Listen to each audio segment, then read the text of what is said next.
Right, here we go. What would be your advice for bringing out Sumi in soft water areas? Our water is great for Benny, but the Sumi seems to be difficult to get out how we want it. Right, so I'm still, I think I've mentioned this before, I'm still kind of the mindset with this that Sumi is less about hard and soft and more about the actual makeup of the water, what's going on in it behind the scenes, the sort of well, the whole makeup of the water. Because I think I've mentioned this before. I've seen crazy things like with Ayawakaba, for instance, and Shisui, where Shisui in soft water areas, and this is, when they go black, the Sumi coming through. Technically, Shisui should keep better in soft water, but they don't. So, in this particular instance, at this particular place in Manchester, they keep terrible, whereas in his water's dead soft. My water's a lot more neutral and keep absolutely fine. Not perfect, because Shisui never do, but a lot better than at his place, which sort of and I've seen Sumi in hard water not developing soft water. Temperature can affect it as much as anything. Genetics are really going to affect it. Some Sumi's never going to come out. It can be that eternal tatigoy, as we call it, where it sort of sells you the dream and never follows through and delivers on it. So yeah, there's a lot more to it than just hard or soft water. Again, I think that's one of them things that's just become a wives' tale that gets banded around, that it does better in hard water.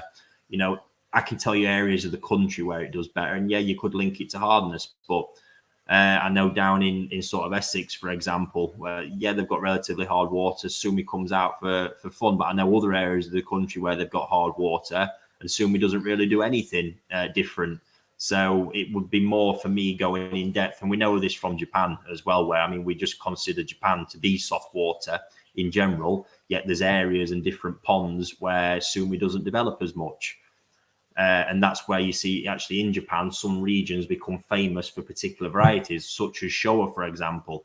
There's regions of Japan that's known for breeding Showa, and it's because the water around there is better for Sumi. The mud ponds are better because breeders actually prefer a mud pond that's more rocky for Sumi development, which often those ponds seem to keep a little bit more brown or with a little bit more water clarity to them as well.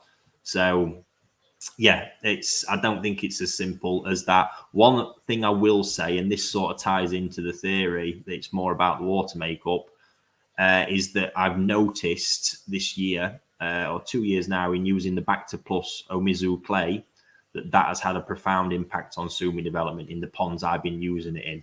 Noticeable to my eye how it's helped Sumi come on.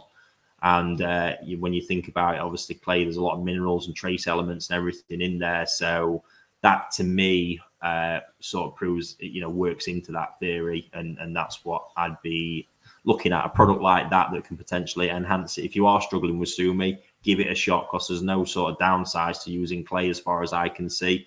So give that one a shot. They are different, because I've used a few clays, and it's only with that one I've physically, seen with my own eyes a difference.